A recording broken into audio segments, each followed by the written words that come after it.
But actually, I might just do that now. See you again.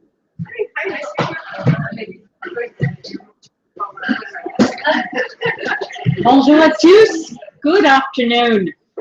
We'd like to get started.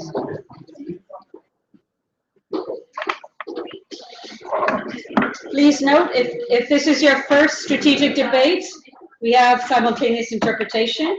The presentation will be in English, but you can hear it in French. Channel 1, I assume. So please take advantage of that. It is a great pleasure, as the director of IAP, to welcome you to this strategic debate. IAP in 2017 is offering a series of seminars throughout the year to help us think more deeply about the Education 2030 agenda. And I'm particularly pleased today to welcome colleagues from 3IE who have traveled from London to present to us their recent review on the effectiveness of interventions in improving school participation and learning. It's a very important review, wide-ranging, and it is incumbent on all of us to think deeply about how do we put it to use, these results, these research results. So allow me first to introduce our panel. We will start off with Richard Manning, who is the chair of 3IE's board, our board of commissioners, and we're very pleased that the chair of this great organization is with us. Richard Manning is former senior UK civil servant and the former chair of the OECD Development Assistance Committee. He served in the UK Department for International Development, DFID, for many years, from 1965, when it wasn't called DFID, ODA, through 2003. He was a member of the UK Permanent Representation to the European Community and UK Alternate Executive Director at the World Bank. He has led the Southeast Asia Development Division of ODA, the predecessor to DFID, and was the Director General, in fact, from 1996 to 2003. As the chair of OECD's Development Assistance Committee, he was involved in the efforts leading to the 2005 Paris Declaration on Aid Effectiveness. He's worked as an independent consultant for various organizations, including the Global Fund, African Development Bank, and Gavi, with respect to their replenishment exercises. He's also the author of a report on the Millennium Development Goals for DFID and the Danish Institute for International Studies. So we're very pleased. Richard will start off with some opening remarks. We will then move on to the main presenter, who is Berthe Snilsveit. And we'll all practice that. Berthe Snilsveit is a senior evaluation specialist at the Synthesis and Reviews Office of 3IE, which is in London. She manages systematic reviews commissioned by the organization itself, as well as some of its donors. And she provides quality assurance of systematic reviews, conducts in-house systematic review research and methods development. So she's the lead author of this major systematic review on education and co-author of several other systematic reviews and evidence gap maps on a range of topics, including water and sanitation, social cohesion, land use, and forestry. We're very happy that she has decided to engage with education. She's led the development of methodology and web platform for evidence gap maps at 3IE, and she manages the database of systematic review summaries. She's published several papers on evidence synthesis methods. She also serves as the editor of the Campbell Collaboration International Development Coordinating Group. So we're very pleased that Berthe is with us today. And we are happy to have back our old friend, our longtime friend, Aaron Beneveau. And Aaron Beneveau's CV is in here somewhere. There we go. He's the director of the Global Education Monitoring Report, previously known as the GMR. He joined the report in 2014. Bringing with him many years of experience in global education, policy analysis, and comparative research. He's a tenured professor at the School of Education at Albany in the State University of New York, in upstate New York. And he has consulted for UNESCO and several of its institutes and UNICEF. So he brings great depth of knowledge about global education issues to the report. And it's really a return to the report. When he came back in 2014, he had already been with the report back in 2005 to 2009, having contributed to three previous reports four, 06, 07, 08, and 09. So we are very pleased that Aaron has agreed to serve as our discussant for today's panel. We welcome you. Please, we will be sure to keep time for a good discussion at the end. And we hope that you will not rush off because, as is the tradition of IAP strategic debates, we end with a cocktail down on the ground floor, and we hope that you'll take that opportunity to interact with others in the audience as well as with our esteemed guests. So thank you very much. I'm now happy to turn the microphone over to Richard Manning. Thank you, Richard. Thank you very much, Susan. It's an enormous pleasure to be here at IIEP along with Birte and also with Daniel Phillips, who's a member of the team producing the report, and to have this chance of having Birte present the findings of the report to you. I'll just say a word or two about 3IE, which may or may not be familiar to you. It stands for the International Initiative for Impact Evaluation. We're here in order to try and improve people's lives through the evaluation of impact. So our mission statement is to increase development effectiveness through better use of evidence in developing countries. And to do that, we aim really to do four things: to generate new evidence of what works, to synthesize and disseminate evidence, which is what we're about today, more generally to build a culture of evidence-based policymaking, along with others obviously, and to develop capacity to produce and use impact evaluation. And with that task in mind, education, I think, is a really crucial sector. It's very good to be doing this shortly after Aaron has presented the latest in this, I think, very powerful series of education monitoring reports that have come out of UNESCO over at least 10 years now. And one reads again in these reports that there are still, after all the commitments of the international community, a major problem over access to education.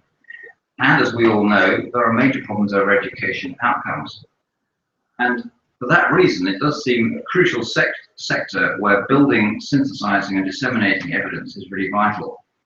And there is now, over time, and 3IE was born in 2008, at a time when I think it was fair to say there was an absolute scarcity of rigorous, well-documented evidence in many fields. There's been a lot of progress since then. So it's timely to synthesize, which is what this report is about, the evidence that can be found. As Birte will point out, this evidence is by no means anywhere near as substantial as it should be. There are areas where it's stronger and areas where it's weaker, which we'll talk about. But I think that it's a very important aspect of our operation to try and synthesize evidence and to bring that to the attention of policy communities. And I think here at Paris with UNESCO, we have the key policy community for education worldwide. We'll also be presenting this report shortly to the Global Partnership for Education. We made an initial presentation in London 2 or 3 weeks ago, but we're very keen to get this out because there's no point in researching evidence if you don't bring it to the attention of policymakers. And a very important part of 3IE's thinking is that everybody has to be working to bring rigorous evidence to the attention of policymakers. So with that, I'd like to turn over to Birte to present the report. I should just say in anticipation of that what you have before you today, the summary report and the even shorter systematic review brief, these are the tip of the iceberg. Underlying this is a 500-page report, which is available on our website, with a further 400 pages of annexes. So there is a lot of work under this. And what I think is really encouraging about this is to move beyond systematic reviews can be incredibly dull and boring documents if you're not careful. I think what the team have done really well here, and I'd like to congratulate Beatrice and her colleagues on this, is to put this together in a way in which policymakers are able to understand it and have a serious discussion about what conclusions to draw. So with that, Beatrice, let me turn to you. Okay, thank you. And thank you to all of you for coming.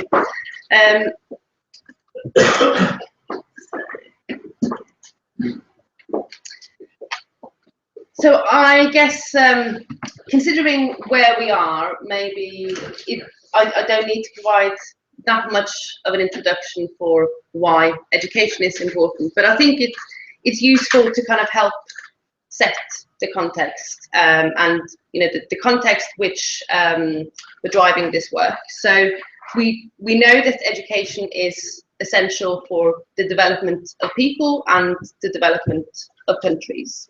All of us here today, we have benefited from a good education. That's why we're here.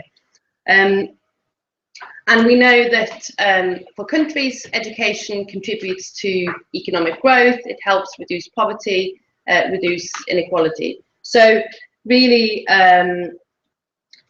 when education is at the core of the sustainable development agenda, not just the education goal, but a range of other goals. And so the last month we had two really important reports looking at education. So we had the Global Education Monitoring Report, and we had the report from the International Commission on the Financing of Education. And while these reports, they highlight the important role of education, but they also highlight the challenge that we're currently facing. So at the moment, 263 million children are not in school, and 300 million children who are in school are not learning. And the predictions for the future is that on current trends, universal primary education is predicted for 2042 and universal upper secondary completion by 2084. So unless we kind of achieve some quite radical correction in course, most of us will not be around by the time we achieve the goals that we have set for 2030. So the report on financing of education is quite clear that there is a need for more funding for education. So they call for a tripling of spending on education by 2030. But the report is also quite clear that enough funding is not enough. We need to do more, but we need to do better. We don't have time and resources to waste on programs that don't work. So we need to invest in proven approaches. And so really what this review is trying to do is to look at the evidence and try and identify some of those approaches. So the review is really trying to address 4 research questions. So research question 1A and 1B is really focusing on the effectiveness of education interventions, on learning and participation outcomes for primary and secondary school children in low and middle income countries. And then we also wanted to look at whether there are differences in effects between different subgroups of children. And then secondly, we have this set of 2 questions, which is trying to look at the intervention and implementation features that might be associated with intervention success or failure. and also whether there are what the contextual factors that we need to consider in designing education interventions.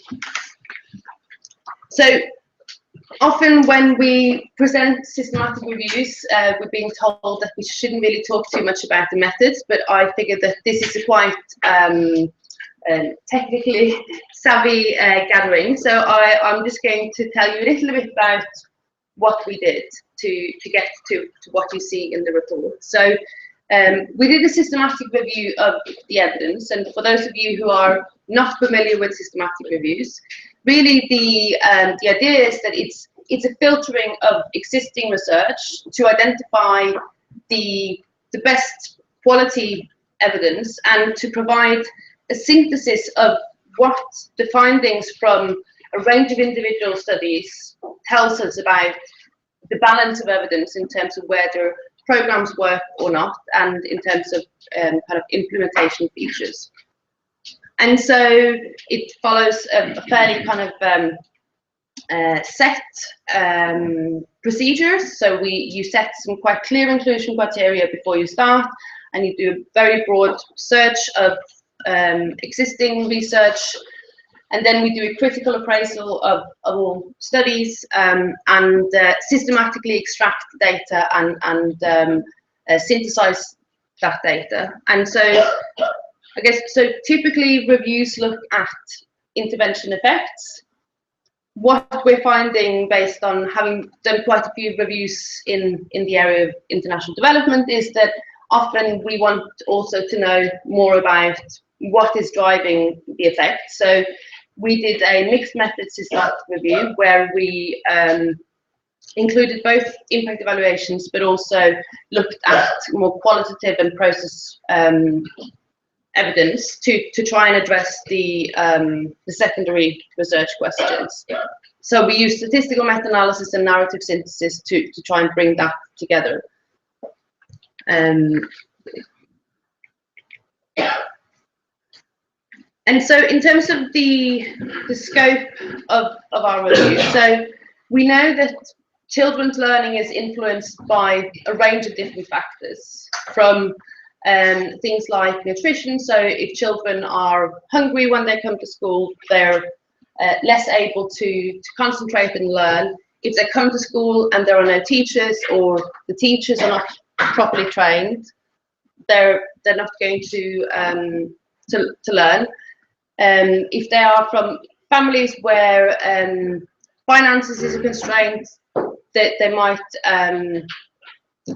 be sent to work, for example, instead of to school. So what we try to do in terms, so our brief was really to do a systematic review on education programs, looking at primary and secondary education. So to try and kind of conceptualize this, and also I guess reflect this complexity of actually achieving improved school participation and learning, we developed this intervention framework where we are grouping interventions according to the kind of the spheres of children's lives that they're addressing. So the kind of the main barriers that they're trying to address. And so you can see the this framework is in the report, and so you can see it more clearly there. But so this is really the kind of organizing framework for how we did the review and how we present our results. And as you can see, we're looking at both enrollment and attendance and learning and completion outcomes. So in terms of the types of studies that we included, so we looked at studies that were evaluating programs targeting primary and secondary school children in low and middle income countries. And it had to be an education program as defined in the framework. And the studies had to look at either school participation or learning outcomes. And for learning outcomes, we restricted that to language, maths, and composite test scores. And we looked at study using a randomized controlled trial design or quasi-experimental studies where you have a comparison group and there are some statistical techniques used to control for selection bias and confounding.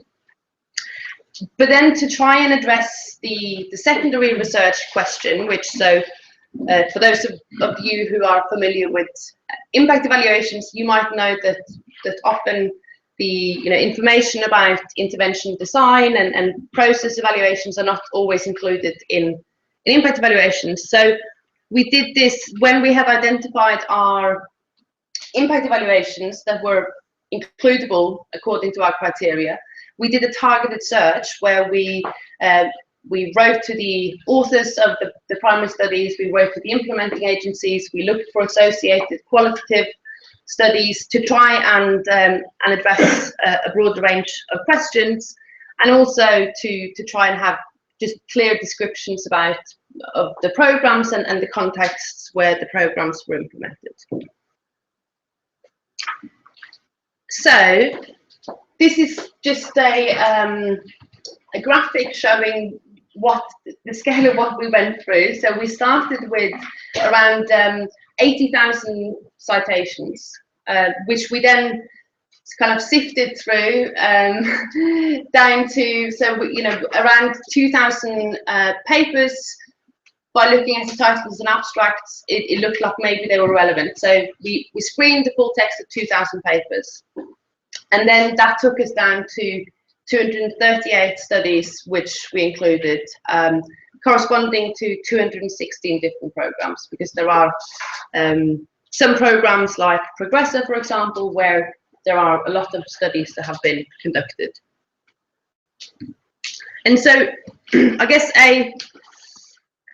a key finding in terms of kind of looking at the evidence base. So this shows a breakdown of the studies according to different intervention areas. So we see that there are some areas like cash transfers and structured pedagogy, computer-assisted learning, where actually there is a quite substantial evidence base.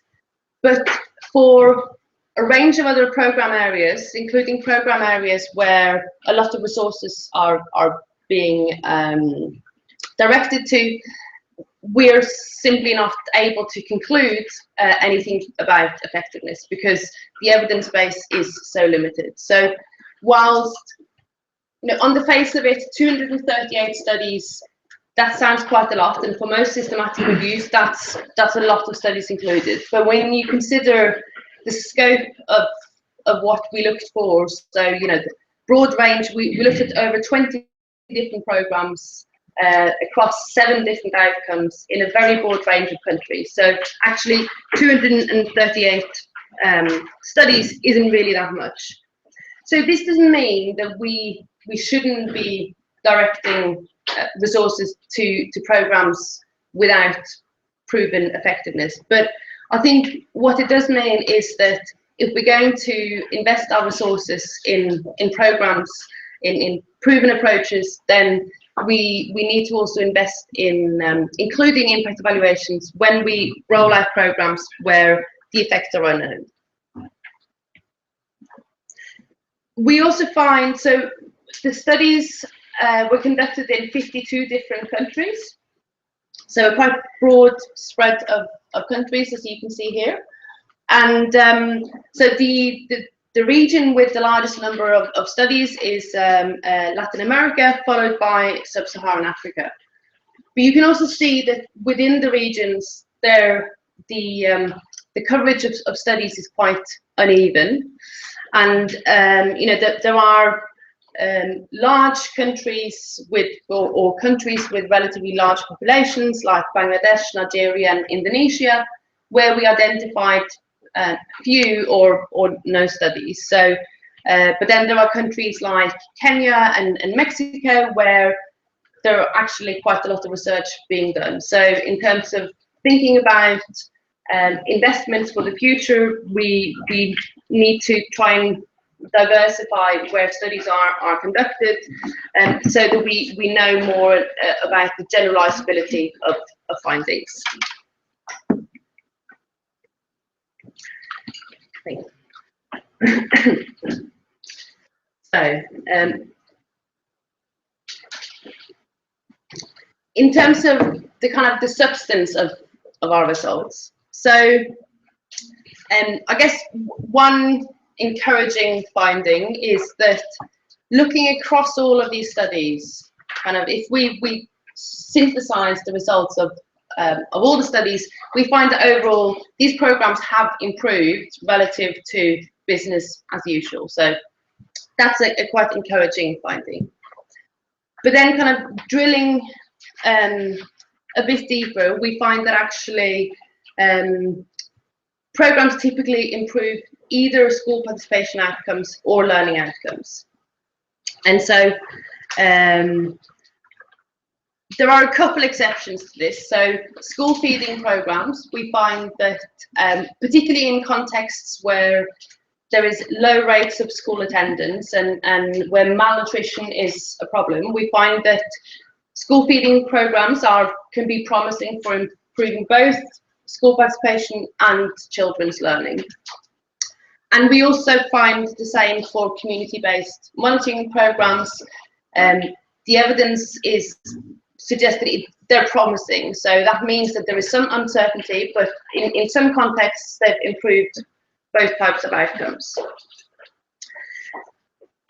And I guess this, the finding that programs improve either participation or learning is not really that surprising, because often the programs address different barriers, and it might be difficult to address both barriers to participation and to learning outcomes. And then really the strongest finding in the review, considering the number of studies, but also in terms of the size of effects that we see, is that for school participation, we find that cash transfer programs are the most effective, and for learning outcomes, structured pedagogy programs are the most effective programs.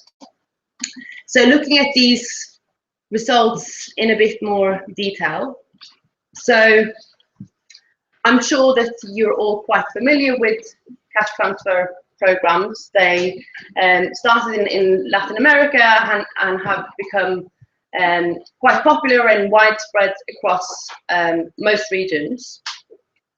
And so we identified 50 studies of different programs across all regions. And so what we find then is that the evidence is fairly strong and consistent across contexts, that both for school enrollment, attendance, school completion and dropout, we see an improvement in outcomes.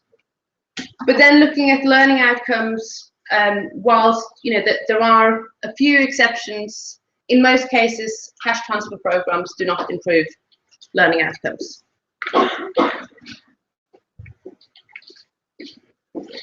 And so then moving on to the structured pedagogy programs. So this is this is probably the type of program which is the most homogeneous across the review. So they're typically it's a package of different intervention components, often structured around new content, so a new curriculum. But it also includes materials for the children, and often there is a focus for the kind of developing appropriate material. Materials for teachers, including often kind of quite structured lesson plans. Training for teachers is typically included, although the extent of the training tends to vary. And so we identified 22 studies across 11 different countries, the majority of these countries being in sub-Saharan Africa. And also the majority of these programs focus on language curriculum, but there are also some programs focusing on maths. And so what we find is that there is a quite consistent positive effect for learning outcomes, particularly for language, which isn't that surprising because the majority of the programs focus on language. Few of these studies actually look at student attendance, but for the ones that do, there isn't really much of an effect.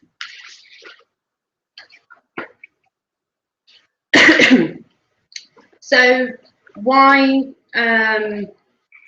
do these structured pedagogy programs seem to be so effective in improving learning outcomes in most contexts? So I think kind of looking at quite carefully at the design of these programs, it seems that the fact that you provide this package and with different intervention components that are targeted to address different constraints, so things like lack of appropriate materials, lack of training for teachers, and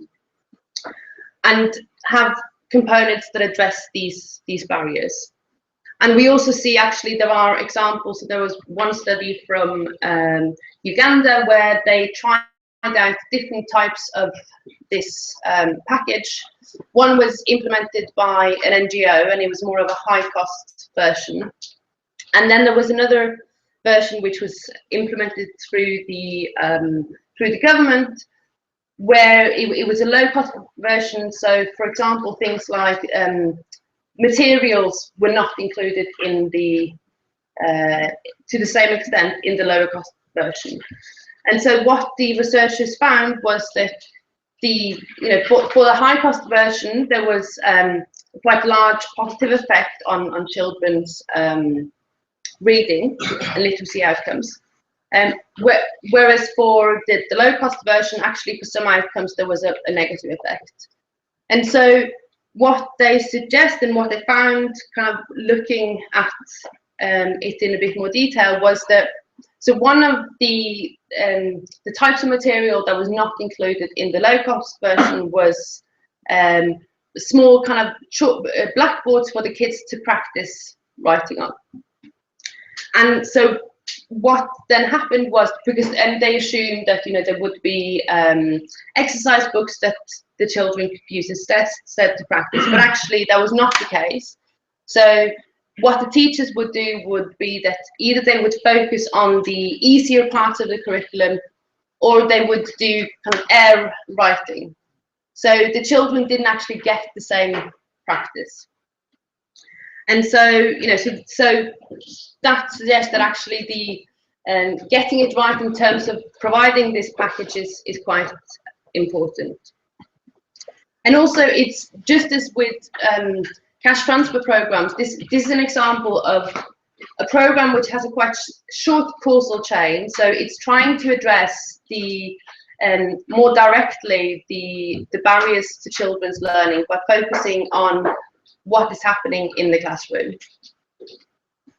And also the programs there is quite a bit of a focus on using school materials that's targeted to the specific context. So that means that it's in the children's mother language, and that it's appropriate for the children's age and level.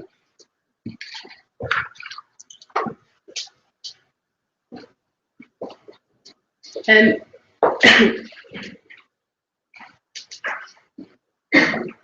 so then, kind of moving on, we also find that there are a number of, so we kind of try to separate our results into what works and what is promising, what is known, and what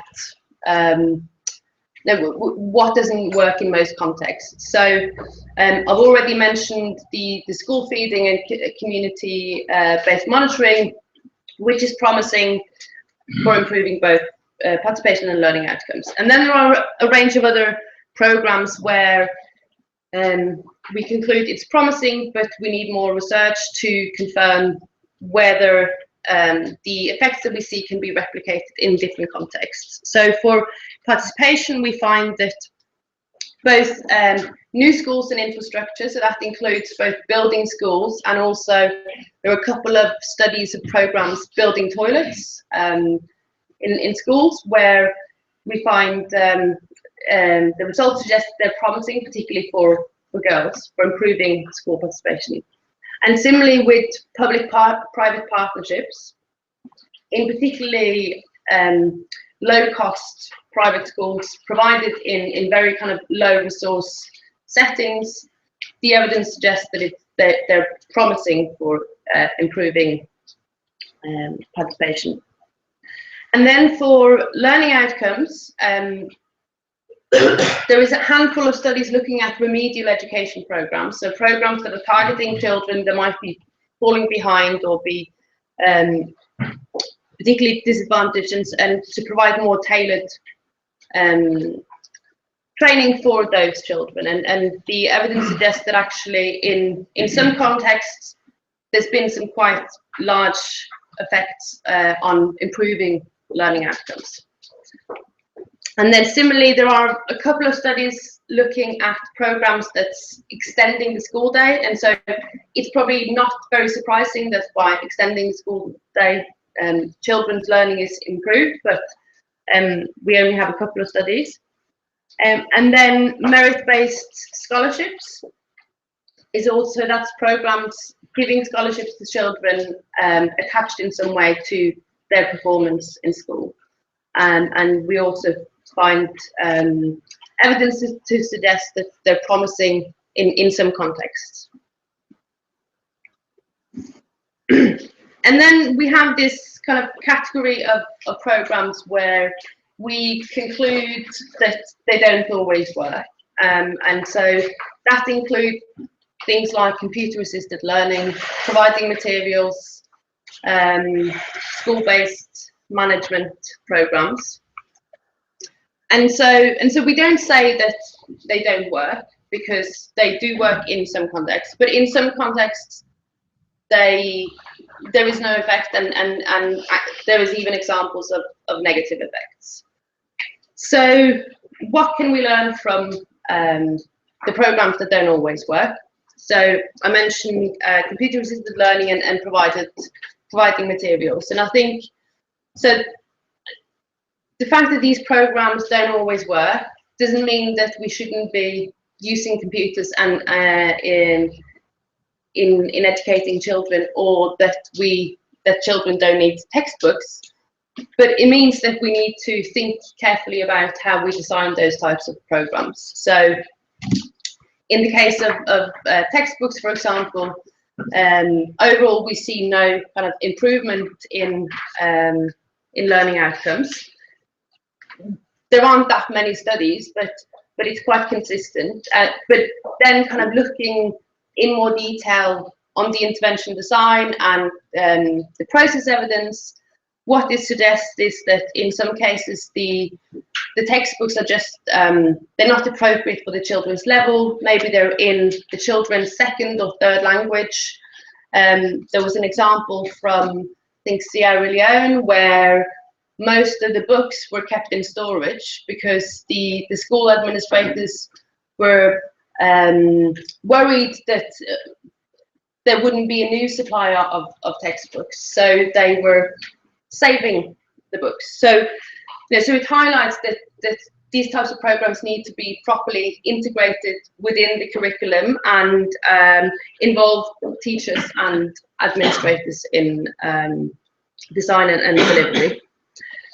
And then, so this is an example of our results for computer-assisted learning for language test scores. So the average effect is, overall there is no kind of improvement. But we also see, so this is on this side, this indicates a negative effect on test scores. So we do see that there are some examples of negative effects, and actually some quite large negative effects. But we also see that there are cases where there are clear examples of improvement, and some cases where it looks like there is some uncertainty. But and again, so when we look then at the process evidence, what it suggests is that many of these programs, particularly the programs where we see negative effects or no effects, there were issues to do with implementation. So the infrastructure wasn't there to be able to support the use of computers, or the software and material used in the classes were not appropriate for the children. Maybe the teachers were not actually trained in using the computers and kind of integrated with the curriculum. So that meant that actually in some cases where normal classes were replaced by computer-assisted learning classes, existing classes were replaced by something that was worse. So that seems to be an explanation in some cases why the programs didn't work.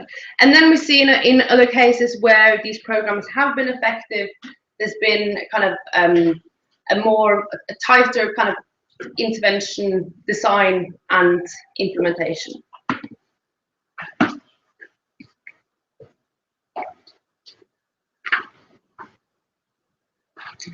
So,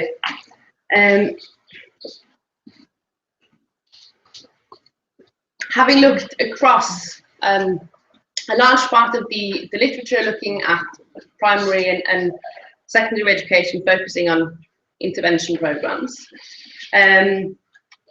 we conclude that there is a need for more and better studies, and our report highlights some quite important substantive evidence gaps. So in terms of program areas where we don't know enough about whether programs work or not.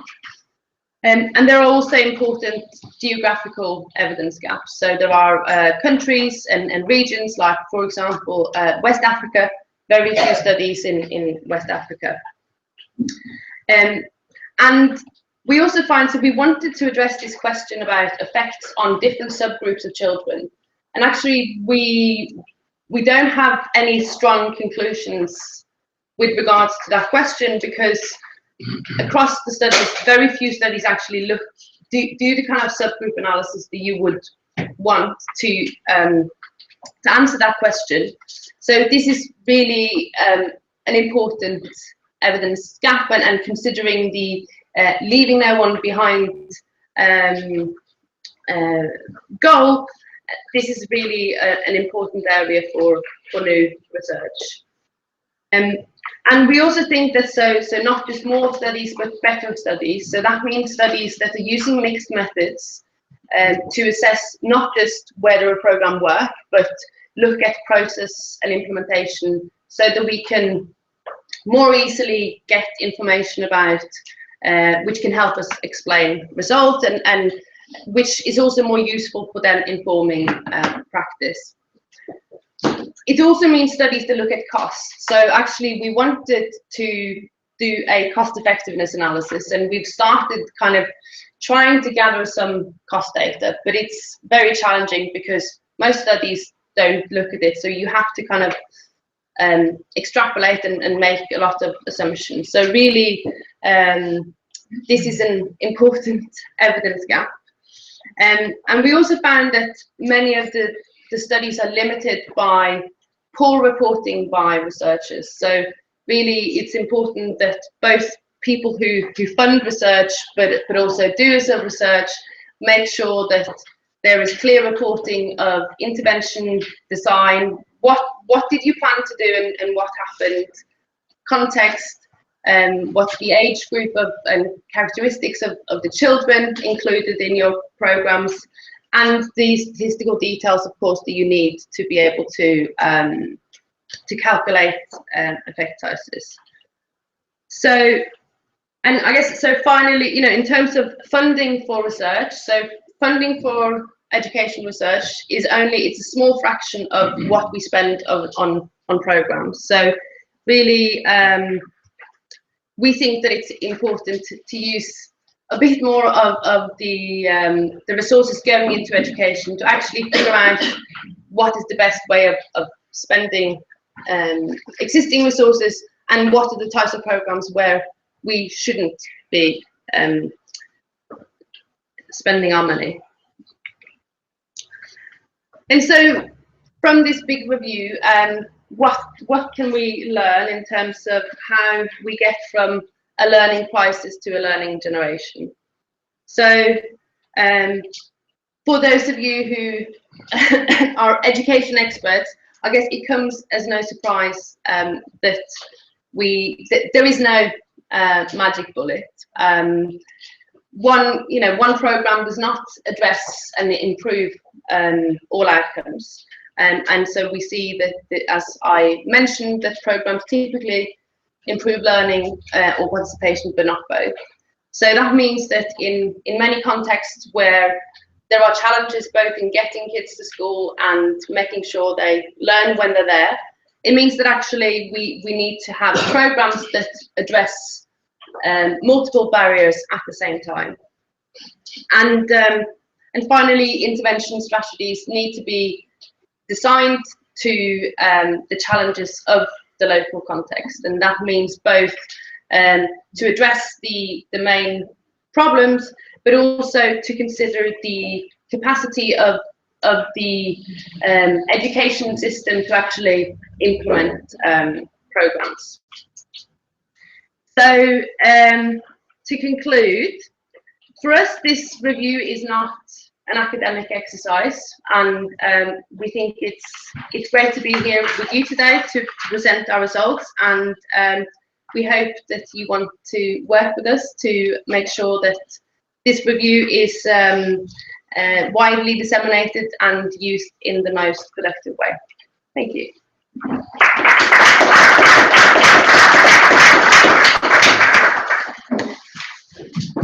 Thank you very much, Berthe. I think you'll undoubtedly stimulate a lot of comments and questions and probing, particularly on those initiatives where you found that there was no measurable effect, things that we here at IEP think matter. So we'll follow that up. But first, before we move to the broader discussion, I invite Aaron Benevaux to share with us some remarks in response. Thank you, Aaron. Just want to make sure that no one thinks that I'm Susan Bradley.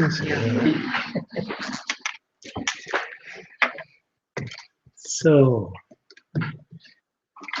first a caveat. I have not read the 900-page monster technical report that was indicated here. I probably should have, but it would have taken at least a month of my time, no doubt. And so my comments here are based on this report that you have in front of you, with all its limitations and some of its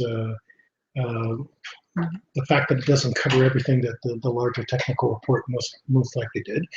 And certainly now that I've heard the presentation, there's some things that I have indicated in my comments that maybe I would want to weaken, or at least I'd like to think again about some of the comments that I wish to make. So by introduction, let me say first of all that it's important to think about the rationale for this report. The report basically says there are a lot of kids who are out of school, 260 million.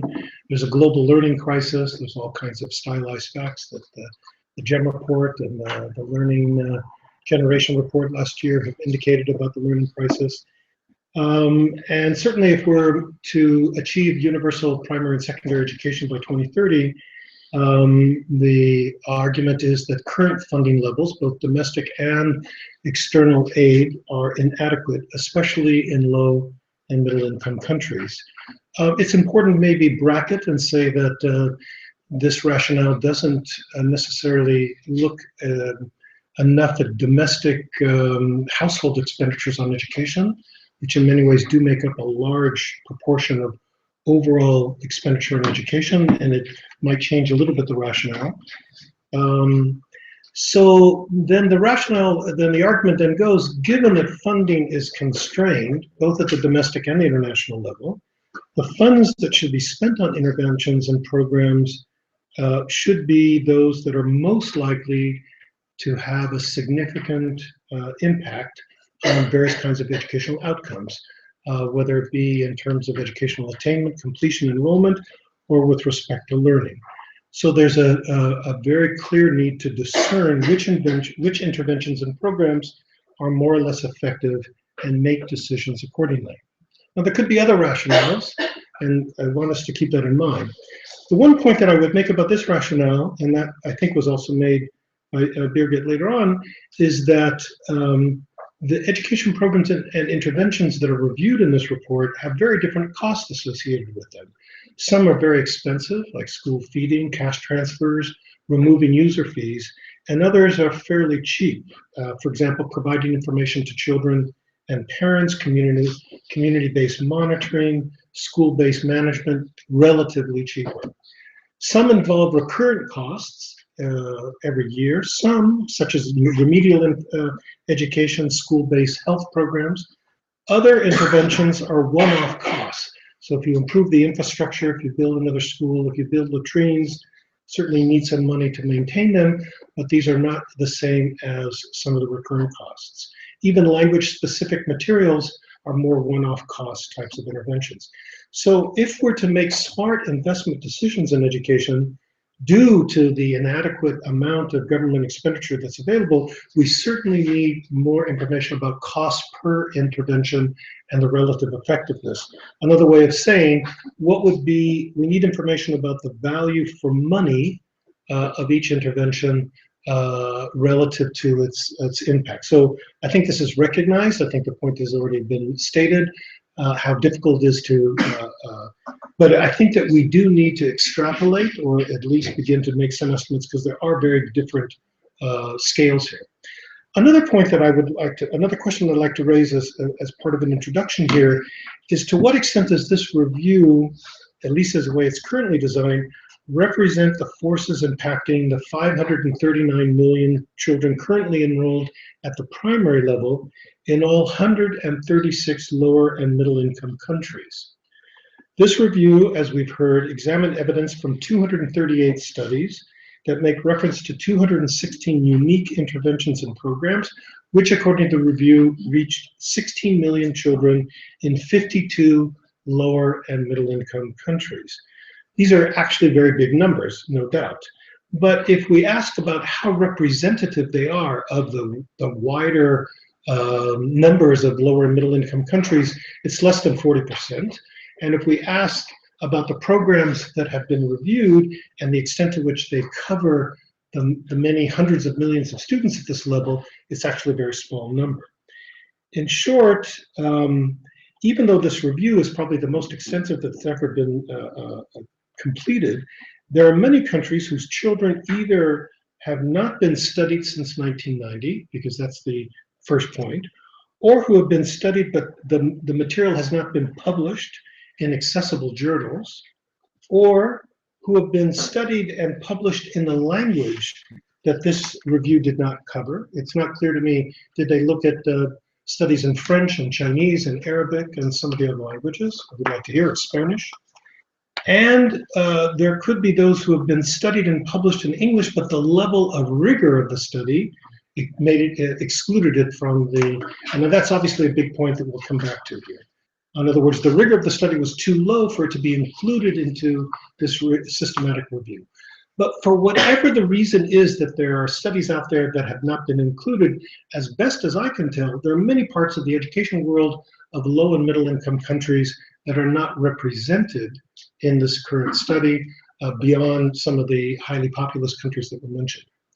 Okay, that's by way of introduction. Now I'd like to speak first of all about the very important strengths of this review, and there are many, and the team that was led by Birgit should be really commended for the high quality report.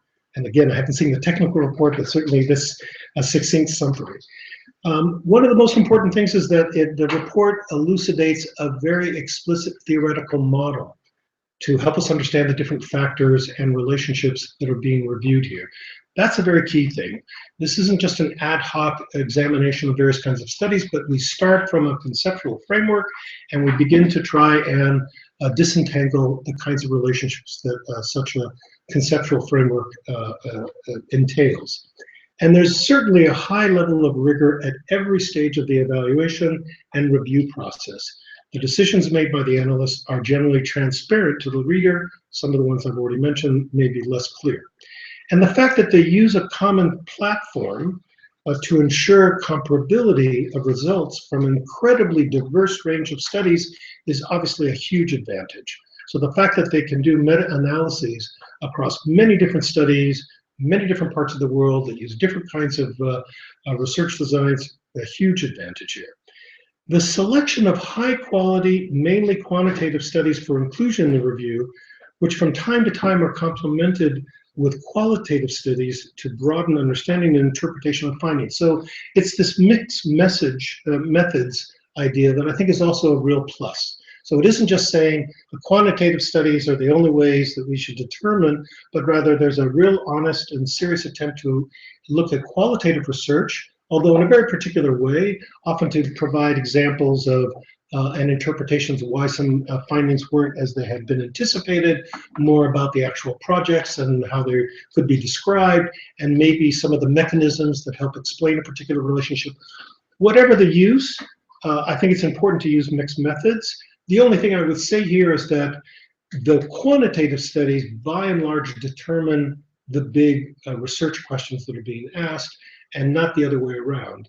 And I think the qualitative studies can also help us to ask important theoretical questions or effect questions that are not completely covered here.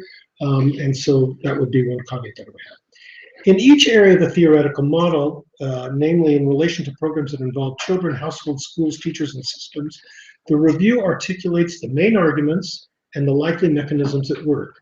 Then the review clearly presents the number of relevant studies analyzed and their geographical origins, and that's very important. The one thing that was not entirely clear to me, though, is that this review tends to basically say, well, we have a study from China, we have a study from India. Does the study from China and India represent all of the country? Does it represent a particular province? Does it represent a small town? And also, as a bit of a problem here, a study in China is seen as equivalent to a study in Jamaica. So in some sense, if we're talking about the rationale again being the global learning crisis and some of the funding that would be needed to address the global challenges, clearly the study in China would be of greater value to us than the study from Jamaica, other things being equal. But if I understood correctly, they're treated as equivalent. There's no weighting of the relative merits of different studies. The main findings are reported as average effects of each type of program and intervention on a standard scale in relation to relevant education outcomes, together with the confidence intervals, which I think are also important. This is a very rigorous set of analysis strategy, and it's presented in a very readable way. Big plus, especially because there's a huge amount of empirical work behind this report. Summaries are carefully worded, honing to the empirical findings. So they're willing to indicate where the data is inadequate, where the research studies are substandard or they're insufficient, and where the findings are mixed. So it's a very honest rendering of the findings as they exist in the studies they look at. All of this, I think, is enormously advantageous, very important. The tone of this review is such that it seeks to minimize, to the greatest extent possible, any ideological inclinations or policy favoritism. So it lets the facts speak for themselves. Again, I think a very positive thing. In instances where the findings or the issues are, let's say, controversial, the review mentions this point. For example, looking at public-private partnerships or looking at low-fee private schools and so on and so forth. The review often uses interesting and sometimes counterintuitive findings to raise new questions and then seeks to provide some preliminary answers. Again, I think really a very positive thing. And I especially like the concluding section of the report because it tends to talk a lot about the need for coordinated, much more comprehensive interventions that would seem to have the greatest possible impact on multiple outcomes, on multiple dimensions. So overall, I think there's much to congratulate the authors of this report, the writers, the reviewers, that have, and it certainly should be widely read. Having said all that, I'm not here just to be a cheerleader, but I'm also meant to give some more critical comments. I think the idea here would be, what would be the kinds of things that I would like the authors to consider as ways of possibly improving and going beyond what they presented here. And I think that should be the spirit in which these comments are meant to be understood.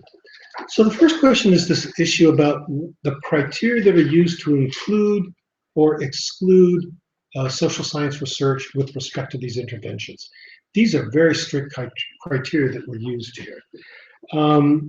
If you look at the kinds of studies that most of these that have been reviewed here, they're mainly what we might refer to as the gold, or some refer to as the gold standard, randomized controlled trials, experimental research designs.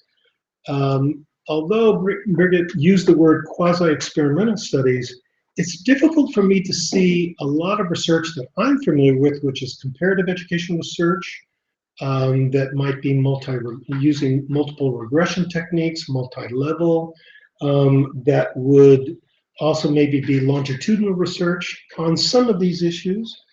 My sense is that this kind of research has been excluded. And if so, I see that as a problem.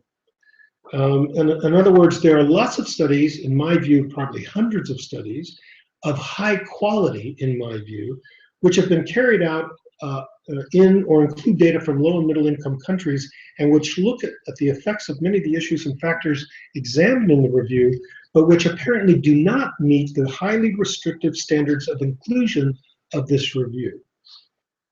Are they less systematic than the studies included in the review? Maybe. But in my view, it depends a little bit on your disciplinary affiliation and your methods training.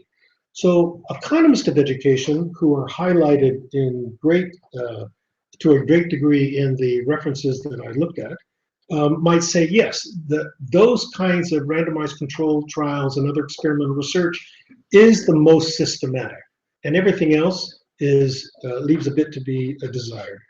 But I would say that if we're interested in understanding, in other words, if we wish to enhance our knowledge about a range of different interventions and improve the geographical coverage and the overall depth of studies vis-a-vis some of the programs that have been analyzed here, we need to be a little bit more inclusive of what I consider high quality research, which has been excluded from this review.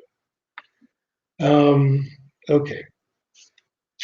Now, the next question is the representativeness of the findings. As I previously mentioned, evidence from and from many parts of the global south are missing. Few of the studies looked at Francophone Africa, North Africa, the Middle East, Central Asia, and small island states. They're almost completely missing from this review. A point they acknowledge. Different inclusion criteria, again, might have included studies that covered these areas, these less researched areas of the world, but it's not clear how representative are the studies from a particular country, a point that I've already made. In other words, if it looks at Pakistan, is it looking at the Punjab, is it looking at KP provinces, and which of these would we necessarily, in other words, in many of the large countries in the world, there is huge differences within the country, especially in large countries like India or China or Pakistan and so forth. It's not clear how representative the study that they've chosen is of the entire country that has been looked at here. Which raises a different issue, in my view, the perception of such a review among national policymakers. So one of the clear target audiences of such a review are the people who make decisions at the national level in low and middle income countries.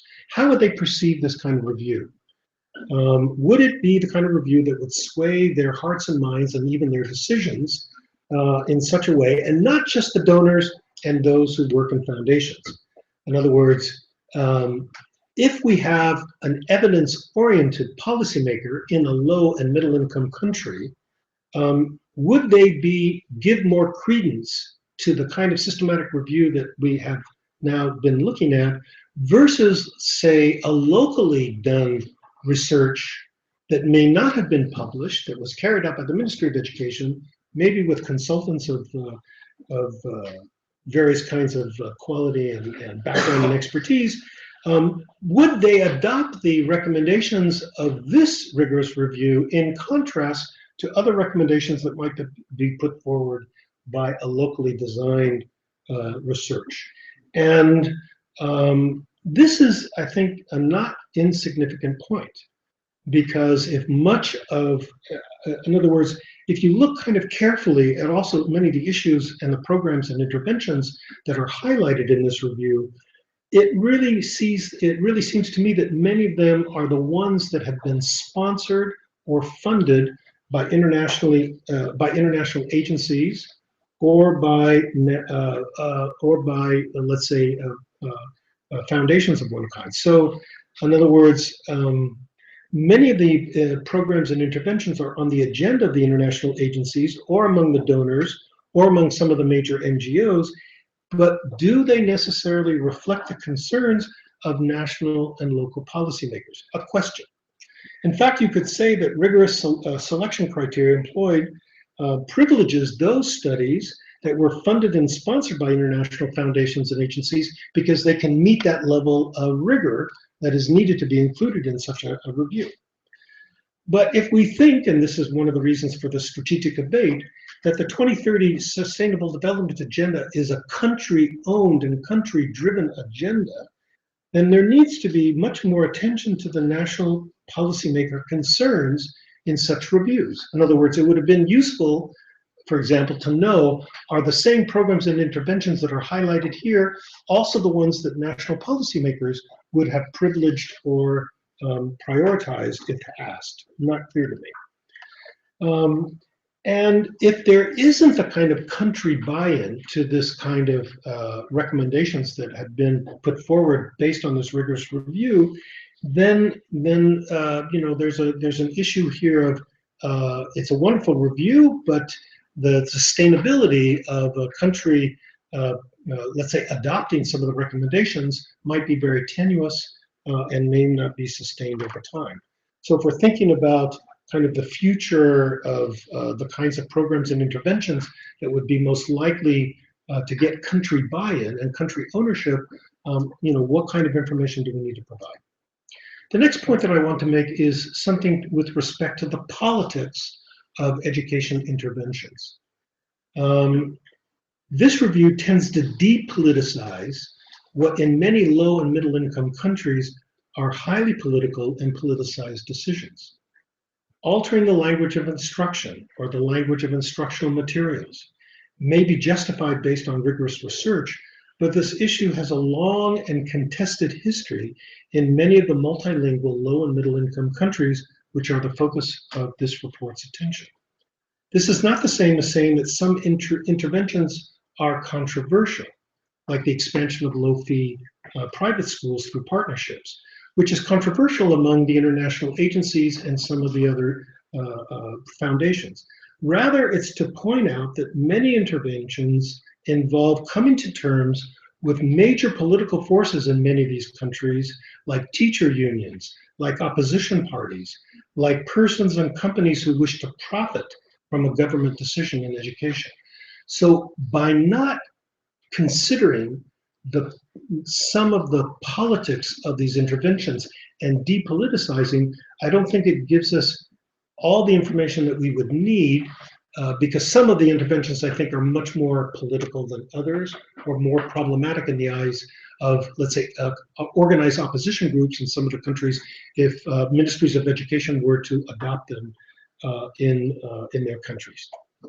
Now I wish to talk a little bit about the conceptual framework and some of the issues that I was surprised did not come to fore and maybe could be considered in a future review. First of all, the issue of households and families. In my view, it's a little bit poorly conceived, or rather, it tends to reify a kind of nuclear Western form of the family. In many parts of the global South, in particular, let's say Africa and certain parts of Asia, extended families are large and enormously influential. Many households are actually multi-generational units that use different strategies to maximize the well-being of its members, including the children and their educational opportunities. Grandmothers and aunts take care of young children in order to allow mothers to work. Uncles and other elders influence the decisions being taken by adolescent males. So there's a lot of extended family, you could almost say, ethnic groups that are often in communities intergenerational influences that are not easily tapped into by the model that's used here, which is mainly the children and their parents. We also know that the gender composition of families and the size of families have enormous impact on decisions that families make with respect to which children are going to be sent to school and how long they'll stay in school. And I wonder the extent to which there are programs that try to mitigate the kinds of biases, let's say, toward girls and their enrollment in certainly at the secondary level, and all kinds of other issues that could be noted here.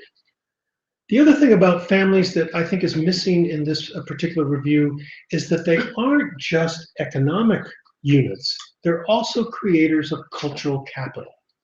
So one of the key things that, I mean, I'm speaking now as a sociologist, right?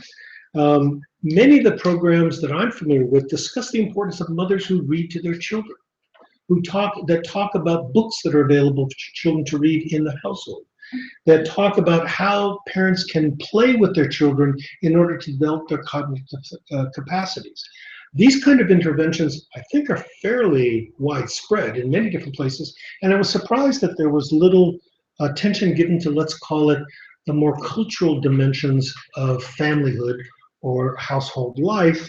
And indeed, one could go on and say, if such interventions are household-oriented and not school-oriented, but they have indirect or even direct effects on student learning and the children remaining in school, they should also be the focus of our attention here in some ways. I'm going to skip over that one. It's also interesting, and this is, I think, important here in the frame of the IIP, that the conceptual framework is rather silent about the role of school leaders and school leadership. What is the role of principals, of school managers, of headmasters, who many believe are critical for change at the school level and also in terms of community relations. We also learn very little about the role of mentorship or induction programs for young teachers, both to reduce turnover and to improve their teaching and classroom skills, or even the availability of in-service and professional development programs for teachers who are more experienced. All of these are fairly well-known interventions and programs, and again, I was mainly surprised at how little apparently rigorous systematic research has been done on some of these issues that I would have thought could have been included. Another big issue that one doesn't see anything about is the use of assessments, whether they be formative assessments or summative assessments, and the extent to which the prevalence or presence of such assessments, learning assessments, improve the teaching capabilities of teachers, the learning outcomes of students, to the extent that they're being used. Clearly, these are important aspects of the school life, which we have apparently very little information on, which maybe then reiterates the point how much we need a lot more data from rigorous research in these areas. I also have some points about the dependent variables that I know were chosen. In other words, they looked at enrollment, they looked at attendance, they looked at completion, and they looked at learning outcomes with respect mainly to maths and language. The first point that we might ask is, and I think this was a point that was made in terms of the caveats, a lot of the literature would say that there are gender-specific effects, so that some of the effects are really much more prominent for girls rather than boys, or vice versa. And I would imagine that this would be something, or at least there'd be a lot of value in being able to distinguish which effects are gender neutral and which effects are gender specific. Another big issue in many low and middle income countries is the prevalence of overage students at the primary level. And one wonders if this is not something that should be seen as a dependent variable. So it isn't just, do they participate, are they completing, but is there a more, let's say, standardized kind of age cohort progression in the school, which is very important. And I'm sure my colleagues from the team would not be surprised that I would say that certainly other learning outcomes need to be looked at. And if we think about the importance of the current agenda and I'm thinking in particular target 4.7, all the issues to do with environmental sustainability, to do with global citizenship, to do with all kinds of other outcomes that are not related to, let's call it, the foundational skills. There's less of an excuse today to ignore the importance of these other learning outcomes, which is not to say that there's a lot of research in them, but it is to say that I think we need to go beyond the foundational skills and think about higher order skills and other learning outcomes, which may be as important, if not more so, in many of the low and middle income countries that are the focus here. Okay, in the other, I guess the other issue, several but other issues that I'd like to just raise here is, what's the difference between an intervention and a program effect and the effect of a policy reform? So when countries decide to do a major reform to their education system, which is often bundling together several different programs and several different interventions, they often don't lend themselves to experimental research designs or to randomized control experiments. But if we think about the point that the review makes, that it's often these coordinated programs or more comprehensive interventions that are the ones that have the most meaningful impact, then you would want to find a mechanism to assess which kinds of policy reforms of a more comprehensive nature are more or less effective and why.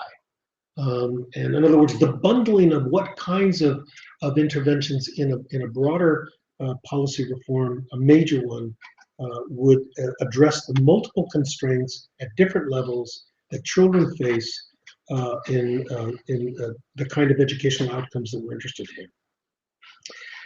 in.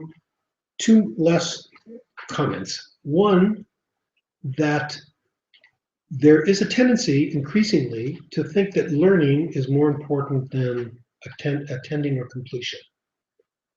And I would caution us to not overemphasize, despite the lovely title of the Finance Commission's report about the learning generation.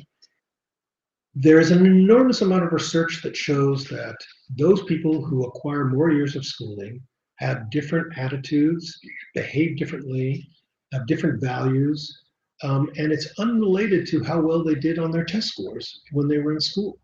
There are long-term impacts of having been to, completed a primary cycle, completed a secondary cycle, or made it through many years of schooling that are over and above anything we could possibly measure in terms of learning outcomes.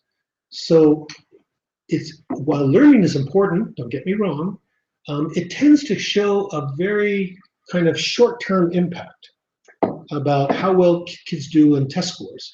And by the way, we often don't know if they, improve over time, and we really would want to know a lot more kind of over time research.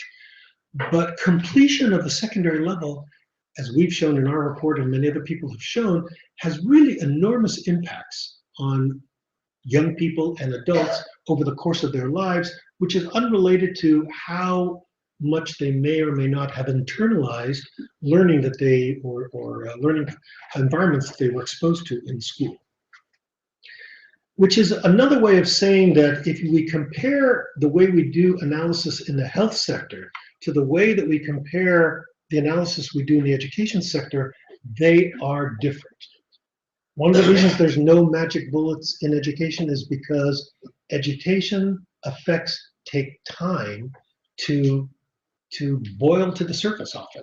In other words, they are simmering. They do not happen overnight. You cannot just improve educational outcomes like you can health outcomes by a very particular intervention. My concern sometimes is that the mechanics and the architecture that was used in order to develop recommendations in the health sector is being adopted or adapted into the education sector without fully comprehending that education is, by its nature, is a different animal. And things take a while before they, simmer to the surface in terms of their impacts. So, I think I've said enough. No, let me just conclude by saying that, our report basically says business as usual is not the way forward. And it isn't just about funding, but it's a way that we look at education systems, the way we think about education. If we're really to make change that's needed and that countries have committed to by 2030, we have to think differently. And I think, for me, this report is a wonderful place to begin thinking differently. It provides a lot of really rich information with all the kind of warts and caveats that I might have put forward maybe to a certain extreme, but it really provides a rich platform for us to begin to debate how we need to go beyond the conventional and think about much more interesting and other ways of addressing the major challenges, both at the global level and at the national and local levels. Thank you. Thank you.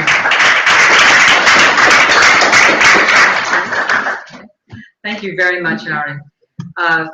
Provocative comments, raising lots of great questions about what kinds of evidence matters to decision makers, what is included in this review, and what about its representativeness, and etc. So there are many more. I'd like to be sure we have time for a broad audience discussion. So I turn it back to Richard and to Bertha to respond to Aaron's comments, and then we'll open it up to the floor. Thank you. Okay, thank you very much. I think you raised some important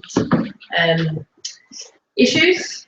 So where shall I start? So I think that, so I guess you're raising issues to do with inclusion, both in terms of substance, so the types of programs that we cover, but also in terms of evidence. And I agree that of course, a weakness of the review is the areas that we're not covering. But I think partially that is just about making the task of doing this review manageable. And so we have, there are programs where we know that there wouldn't typically be kind of micro level studies, which we don't look at, and I think that there should be other reviews looking at those programs, and so I think it's important to say that just because we didn't include something in our review, that doesn't mean that we are disregarding those kinds of programs. It's the review is, to my knowledge, the most comprehensive review in the education sector, and I don't think the scope could have been any broader, either when it comes to the programs that we covered or the outcomes that we cover. But having said that, I think maybe in future iterations of the review we could think about kind of expanding the scope in that way. And I think so in terms of the inclusion, the methodological inclusion criteria. So I think if you compare our inclusion criteria to other systematic reviews, we're sort of somewhere in the middle. I think there are some reviews that only look at randomized control trials, and then there are reviews that look at a much broader range of study designs, but they will also typically have a more narrow scope in terms of the program areas that they look at. And so in setting the inclusion criteria, I guess there were two kind of considerations. So we had to find a way of setting the criteria that we could kind of justify, but also that would make the scope manageable, but also that would kind of give us the most relevant and rigorous evidence for the questions that we were looking at. So we based the inclusion criteria on empirical research on the types of study designs that are most likely to give you unbiased findings. And I guess that so then kind of moving on to your point about, so, you know, for policymakers in, say, in a low-income country, would they trust this research versus kind of more local research, which might not have the same level of rigor, but it might be considered more locally relevant? And so I think that's it's a good point, and I guess that it also kind of maybe takes us into the discussions about how systematic reviews should be interpreted and used. And so I think that you know, a review like this might be hopefully of interest to kind of global agencies, but I think that when it comes to kind of the local level, it's clear that just as it happens in health, it requires interpretation. And so it's a piece of research. It's not a blueprint for policy. So you know, in health, you have systematic reviews that feed into global guidelines, that feed into national guidelines and national kind of policy processes, where you are combining the best available global evidence with a diagnosis of the local issues, and maybe more evidence from the local context, as well as the views of experts and political considerations. And so I think it's a good point, but I think it's more to do with thinking about how maybe the reviews can be used and interpreted in light of local evidence, which you wouldn't be able to capture in a global review like this.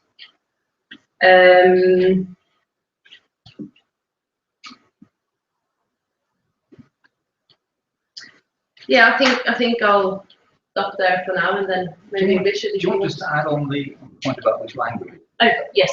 So we didn't exclude any studies based on language, and we tried to cover databases which would index studies in different languages, and we certainly have studies in both Spanish, Portuguese, and French. I think that's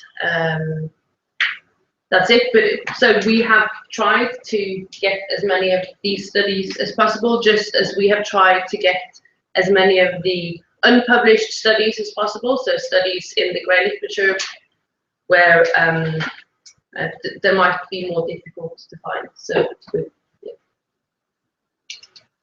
I'm anxious to give everybody else a chance to come in. So I'll just say two things. One, you make a very fair point about whether the way the selection criteria work is going to bias it towards what the donor community is up to, and that's something we need to think about. But we do, of course, also finance, and we'll do more of this over time, studies done precisely by local ministries of education to their criteria. So we're trying to produce a balanced product overall. And secondly, you raised a very interesting point about big countries, small countries, and so on. Victor can correct me, but I assume that in most cases we're looking at one specific intervention in a part of a major country, and hence I don't think the weighting with Jamaica is going to be the issue so much. I think it's more, the fact it's taking place in a large country doesn't mean it was necessarily a cross-country intervention. Okay. I can clarify. Yes, you're right. That actually, the studies are not weighted by country, but they're weighted by the position in the analysis, and we, in the technical report, we do provide details of actually specifically where the studies are conducted. Yeah. The floor is open for comments, questions. I have Anton. Okay, Anton, start us off. All right, thank you. I will congratulate people for the report because I haven't been able to read it. But so far, it was a very thought-provoking debate, which is very good. I'm nodding about the usefulness of the conclusions, but I have to be careful because as I've only seen the presentation, which obviously is a summary of the conclusions, I can only base my comments on that. But my point of departure is that in many cases, the success of a strategy depends as much on the characteristics of that particular strategy as on the characteristics of the context within which that strategy is implemented, be it a school context, a system context, a country context. And what is in most cases the real challenge is to get that fit right, to make sure that there is a fit between the characteristics of the strategy and the characteristics of the context. I'll give two more concrete examples. Community-based monitoring may work very well where we have genuinely professional teachers. And teachers who are professionals can be held accountable by the community. It may be very demotivating where teachers already are deprofessionalized and where that deprofessionalization can continue. School-based management, that it's understood as more autonomy for schools, is again very functional or tends to be very effective where you have a genuine school leader, carefully selected, well recruited, well supported, well trained, with a supportive community, with well-trained teachers, well-motivated teachers. That's not if you're in an opposite situation. School-based management, school autonomy in many cases is a form of abandonment that leads to more decrease in quality and probably decrease in equity and so on. And therefore I think that what is really the problem is really that the same intervention can therefore have very different impacts in different contexts. And the longer, to some extent, the causal chain is between an intervention and its expected result, the more the context becomes important. And I'm not too surprised that where that causal chain is short, such as, for instance, school feeding and participation, that you arrive at that particular result. The point that I'm trying to make is that I think, therefore, that to some extent the usefulness of the report decreases with the complexity of the reports that have to be undertaken. And I'm genuinely worried with the summary nature of the recommendations. Because what people tend to do, it's almost unavoidable, and we see the same with many other reports, which feel obliged to present their results in very summary graphs and so on. The real risk is that people will look at the summary graphs and they will draw the wrong conclusions, saying, oh, this works, and the context, therefore it will work, and that all of the complexity behind it will be forgotten and will be lost. And that's partly, and I won't repeat what I said, but partly I think because of the way these things have been selected, and the way to some extent that much qualitative research has to some extent been, discredited, if I may say. And that for me, that's a real concern. All right, thank you. We'll take a few comments. So it's Richard Sack. Sorry, Anton, would you introduce yourself? And then I'll ask each speaker to do the same. My name is Anton Bukov. I work at IP as head of technical. Richard? My name is Richard Sack. I guess I'll be picking up from where I'm just left off by referring to a comment or something I read once by Michael Apple, who's who thinks a lot about the curriculum and pedagogy, who points out that probably the only correct and really honest answer to just about any question concerning education is it depends. And here in the overview of the results, what fascinated me here is how a number of the, just about all of the ones that are in red, that is what doesn't always work, were at one point or another fads in the international education development or what have you business. Computer-assisted learning, providing materials. I mean, I remember, I think it was probably more like 30 years ago when it was written that the World Bank was pushing textbooks. I mean, it was the most effective, I think the quote is, it was the most effective input that you could provide for promoting learning. Maybe that was the case when there were no textbooks, but still, even now, it's not clear that providing materials makes sense. And I know that I've seen that in a couple of RCT studies. School-based management, the same thing. So, I mean, we're beginning, what I like about this is that it's providing doubt. I mean, where unfortunately there was much too much certainty.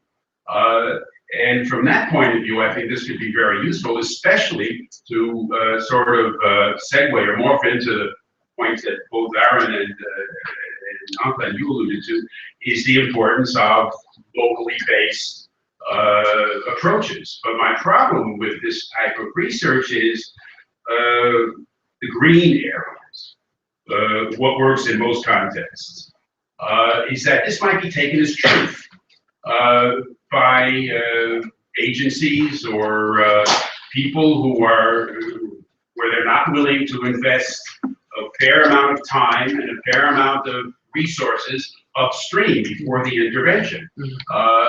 And here you have a couple of indications that are in green or maybe even in blue, that structured pedagogy might be a very good idea. Probably would be for that matter. But of course, this is a broad term. It's unclear what, I mean, you gave some ideas of what goes into it. My only comment about that would be maybe it works because it's new. Very often things work because they're new. And then sort of the effect becomes less over time as it's no longer new and exciting. But that's a detail. So my sort of concern about a perverse effect of this type of research, which is not your intention probably, is that it would be taken as serious clues for how we, such and such an institution promoting programs and projects, can sort of say, well, let's do cash transfer, let's do structured pedagogy. It works, more or less, as opposed to digging down deeply and recognizing that the answer to these questions are it depends, and focusing on local research, which very often exists, hidden in university libraries, master's theses and what have you. I think it was 10, 15 years ago, a book about this was written called, I forget, by Richard McClure. Underused and undervalued. Overlooked and underused, right. It's 25 years ago, Richard. Right, 25. Yeah. And so the only other comment I would make was you made an intriguing point in an early slide about using program theories to bring findings together. Problem is that many programs don't have theories, don't have explicit theories, and that when the evaluator or the evaluation team comes in, the evaluation team is asked to come up with a theory, which is presumably not incumbent upon the evaluators to invent. I even know one agency that asks the evaluator to come up with the log frame, even if it's not in the project. So how do you come up with use program theories to bring findings together if the program theories are not made explicit by the program developers? Thanks. Okay. Thank you. And Francoise? Thank you. I'm going to be short because most of what has been said so far, I completely agree. I mean, the fact that context matters, and there's nothing to be said about it. I mean, I would be awfully surprised that you find more things, more intervention that were exposed in China, in Francophone Africa, in Latin America, and in the small islands. I mean, everything is changing between the political environment, between the system, the way teachers are taught, the value of the teachers and how good they are, how committed they are, and so on. So it's very surprising that one should find more things that work everywhere. Nevertheless, I'm surprised by something. I'm surprised by finding, for example, cash transfers. I mean, you're saying they're expensive programs. They have an impact on completion rates, and more children continue, and they not only continue to the end of primary education, they tend to continue even to lower secondary education. What is more surprising that if they have attended so many more years of study, why is it that it has no impact on learning? If if they drop out after 3 years and others continue until, let's say, 1 or 2 years of secondary education, it is bound to have some effect on learning, or the teachers are really not doing their job, not doing their work. I mean, that's the sort of question this is raising. The structured pedagogy, I didn't know what it was, but it's so structured and so mixed. This, but it probably includes both teacher training. It has to do with teacher training, hiring teachers. So it's a bit of a kind of a reform, which we would need to know more about it before saying why it works and in what condition. What I find surprising is that teacher training, you say that it's unknown. I mean, there should be loads of studies which show the impact of teacher training. Loads of studies show the impact of different ways of hiring teachers and motivating them. If they don't seem to have an impact, it's probably because it's the same thing, trying to find an impact everywhere, while in specific contexts it does have an impact. And then I go for what Aaron was saying. What's important for a policymaker is not so much what is true everywhere, what works everywhere, but what seems to work in the country, or in some regions of the country, or in some neighboring countries which have similar characteristics. And that's what the leaders, the policymakers want to know. If it works in my neighboring country with similar population, similar amount of money, similar systems of trade unions and systems, different similar systems of administration, then I'm interested. If it's comparing with something entirely different, I'm not so interested. So there is a lot to be said on sort of regionalizing or making a lower level, and I agree, using more studies which are looking at the way things are being implemented, how these packages of measures and interventions get together, and what sort of mix of measures is actually working. Okay, thank you very much. We'll go back to Berta, and then we'll have another round of questions and comments.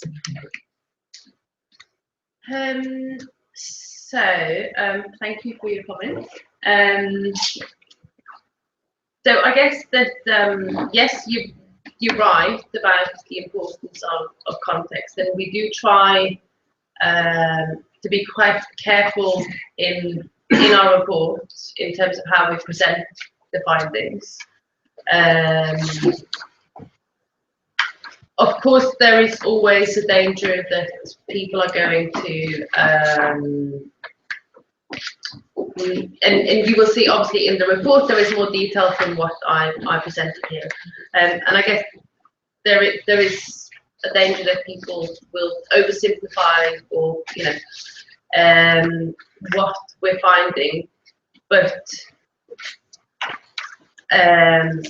I'm not sure what we can do to address that. I think we've tried as best as we can to not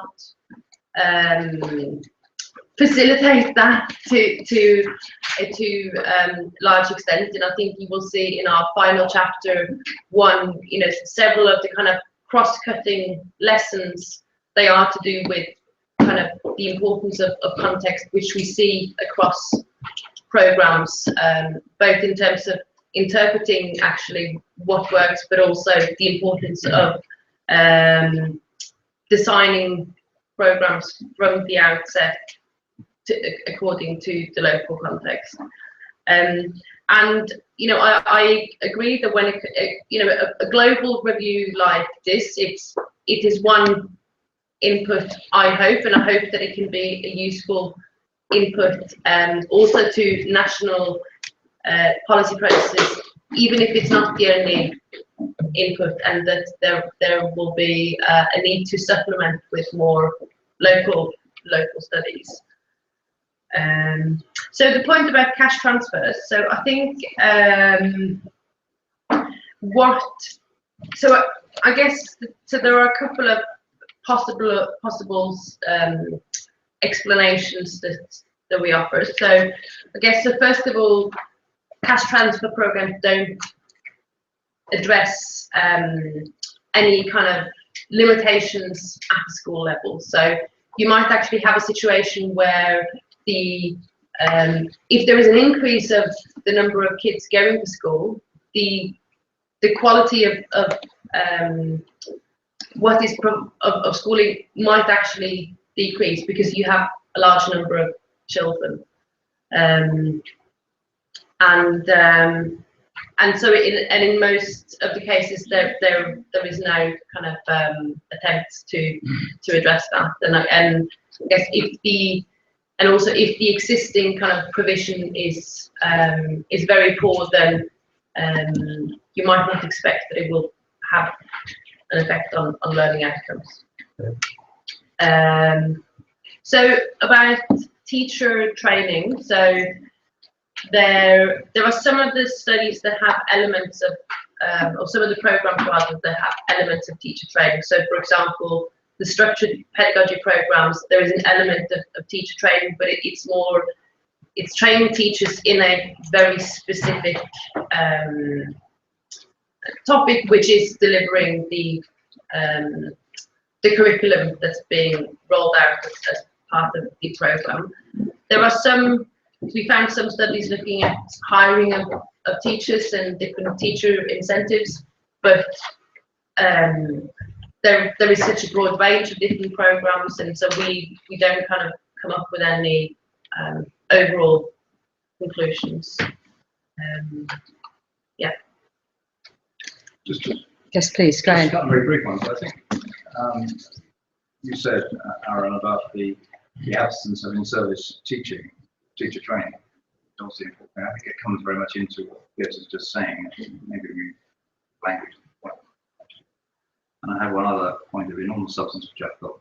Oh, well, we can come back to you, certainly. I just wanted to highlight, apropos the concerns that were raised at that end of the table, that compared to 20 years ago when we started getting these meta-analyses of studies that lead to, the World Bank's invest only in basic ed, only in textbooks, etc., there was very little nuance, and you got a table that was we were all supposed to swallow and digest and then swallow, which is a difficult sequence. And so to the credit, I mean, it is more nuanced in that in the summary, they're highlighting not what doesn't work anywhere, but what doesn't always work in the context that was studied, or what works in most of the context studied. But I think they're huge lessons for us about the value of mixed methods, and that we'll look at those process indicators, so that if we have a quantitative measure for effect, we have some sense of why or why not. And I think that's been missing in many studies. We have comments from Oog, and any others? Yes, sir. And please be sure to introduce yourself. Yeah, thank you. And we will see, I'm a senior education specialist working at the Global Partnership for Education. Well, a lot has been said, and I really want to thank you for the interventions and all of you.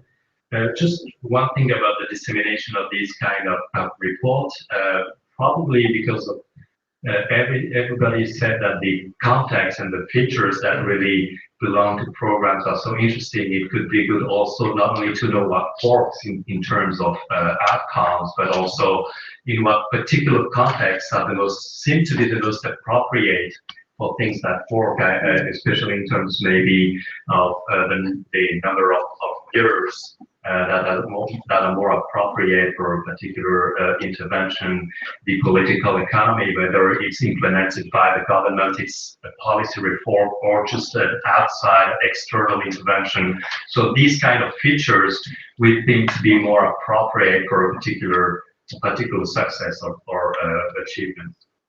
The second thing now, and it probably is not possible to study that through the impact evaluation, is also that in a context of scarce resources for education, the question that policymakers have is not only what works, but also what works over time. And it's all the question of sustainability. So one of these questions is really related to what you said about cost effectiveness, and it's so important because it's not the same thing to have a program that works but it's not affordable and sustainable for a government, and one that you can upscale if it's not the case in this study. Now, also because you kind of drew some perspective for research in the research community, I think it would be also important to put people together and try to see how achievements and outcomes evolve over time. Because usually you do an impact evaluation at the end of an intervention, and then if you come back 3-4 years later, you don't know whether the program continues, whether if it continues, it has the same impact and so on. So here, it's not about your report. I guess you cannot do that. You'll find that into the studies that you have integrated, but maybe for the research community to see what works over time. Okay, thank you. Sir, and please introduce yourself. Thank you. I will speak in French. La présentatrice a parlé de... Je peux aller? Oui, oui. La présentatrice a parlé de la qualité des études qui n'était pas bonne. Mais est-ce que cette qualité même n'est pas due à la nature des données? Donc, surtout par exemple, dans nos pays africains où peut-être il n'y a pas des données au niveau national, par exemple, qui permettent de mesurer, en tout cas sur le plan de l'éducation, de mesurer un certain nombre d'indicateurs, en tout cas, surtout en matière d'éducation. Ce n'est pas, par exemple, pour le cas de la santé, où par exemple on a des enquêtes qui se réalisent régulièrement, ce qui permettent en tout cas de mesurer. C'est la même chose pour la pauvreté, où il y a un certain nombre d'indicateurs. Bon, pour l'éducation, et quand on prend par exemple les données quantitatives, c'est juste peut-être 1 ou 2 questions qu'on y inclut, mais qui ne permettent pas franchement de rendre compte de la situation. Donc c'est ce commentaire que je devais faire. Mais toutefois, j'ai une autre question, c'est en rapport avec les études en lien avec les interventions dans les zones où il y a des conflits. Est-ce que cette étude, est-ce que ce rapport prend en compte cet aspect? Est-ce que il y a des conclusions qui sont un peu différentes selon que, bon, comme on parlait du contexte tantôt, est-ce que il y a les conclusions sont-elles différentes? Si oui, est-ce que les conclusions sont-elles différentes? Merci. Absolutely. Okay, all right. Merci beaucoup. And any other comments before turning it back to Bertha? Okay, thank you. Okay, thank you. Put your microphone.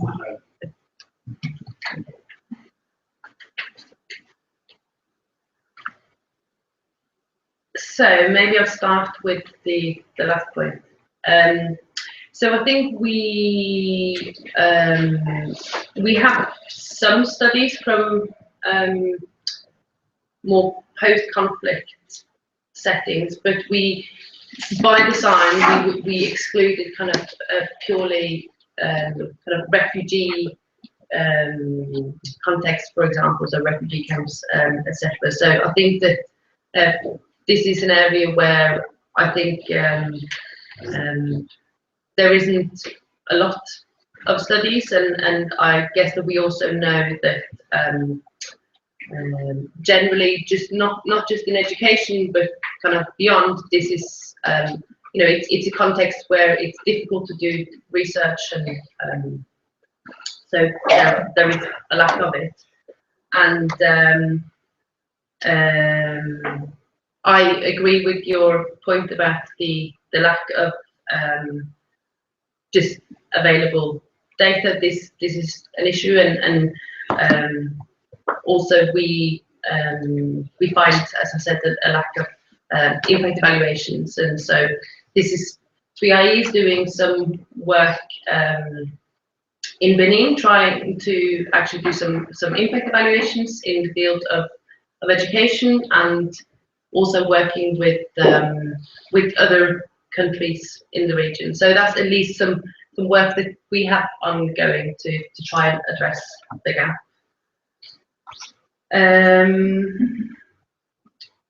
So, and I think that the point about the time frame, I think it's a good point, and it's also a finding that we highlight, that actually that there is a need to possibly develop also our methods for tracking effects over time after the end of an impact evaluation, and we did find that a lot of studies don't do that, and so kind of sustainability and longer term effects is it's clearly an issue that the research community needs to look at.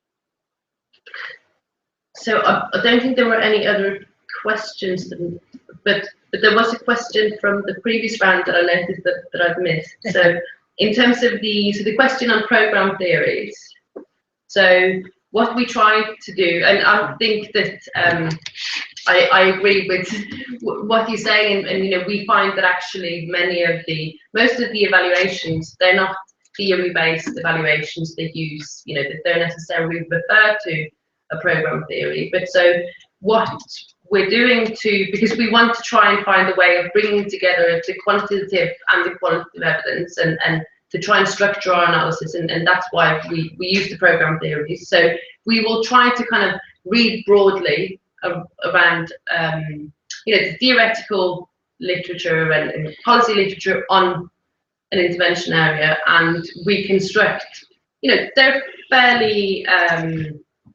simplified, ideal type program theories, but to try to identify kind of key potential kind of bottlenecks, or key assumptions that need to hold for actually the program to be effective, as a way of, and then we use that to guide our data collection, and so it's a way of kind of trying to help us interpret the evidence and structure the analysis. But yes, I would.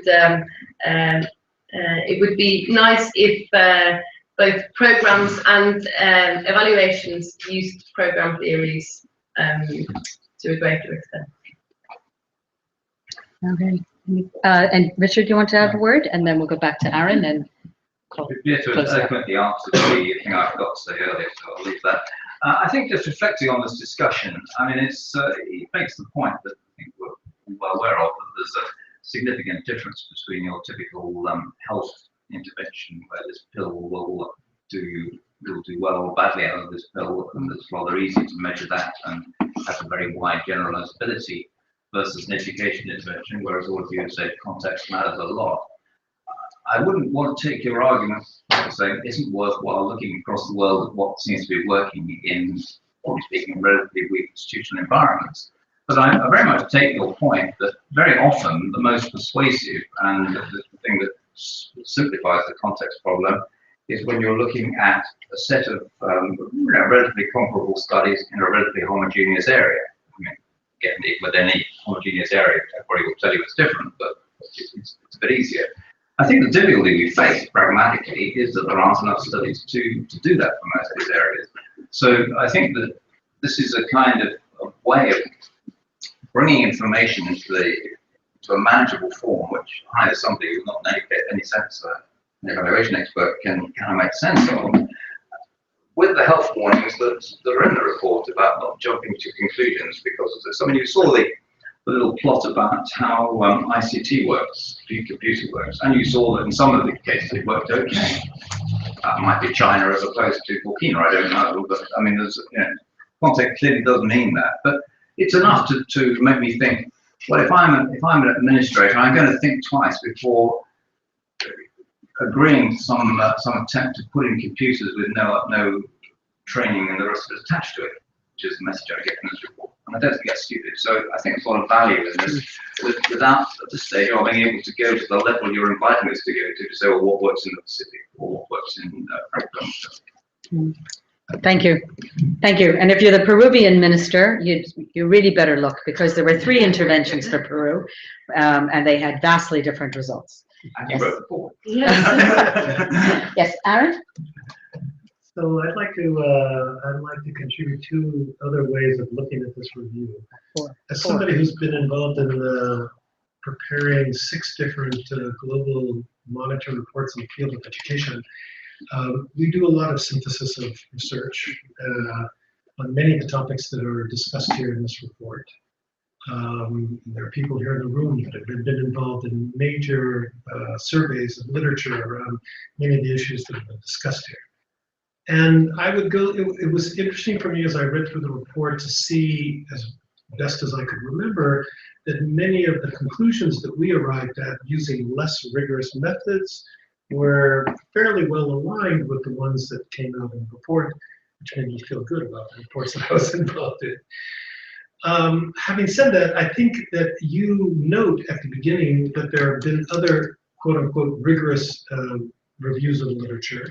And it would be interesting if, you might do this in the technical report, I don't know, were to indicate, in comparison to other rigorous reviews, are there different conclusions that have been reached and why? In other words, to what extent are the conclusions in some way or shape or form dependent on the quantity of literature, the focus of attention, inclusion criteria, whatever it may be, that would actually either, turn something around, that you thought something that did work, that didn't work, or vice versa. So it'd be interesting if you could highlight those particular interventions that seem to be more dependent on the type of rigorous literature review that has been carried out. Last word? So I think on that last question, I will have to get back to you. So I think David Evans at the World Bank, he's done some work on this, but actually before our review came out, and I think that so overall our findings are in line with other reviews, but there are some differences. So I'll have a look and get back to you. I think that I guess we do include more studies because of the different inclusion criteria. And I just want to say thank you for all very constructive and useful comments, and I think particularly comments about how we can use and interpret the results from our review. And thank you to Aaron for, I think, some very nice suggestions for what we might do differently if we decide to update this review. So yeah, thank you. All right. Thank you very much. On behalf of IAP, I'd like to thank all three of you for being with us and for sharing both the research as well as your reaction to it. Thank you to the audience. Please join us downstairs on the ground floor for a cocktail and have an opportunity to socialize with our visitors and with each other. Thank you.